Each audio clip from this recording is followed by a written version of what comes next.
అర్థం చేసుకో మగరాయ అంతా చెప్పకున్నా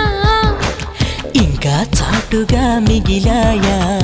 కనులు చెదిరే కాంచనా వివరించే వీలు ఉందా వేధించే వయసు యాతన కలహించే వీలు కోరిందా కసిరే కైపు కామనా నొప్పంటూ భయపడతానా తీపి గాయాలు చేస్తున్నా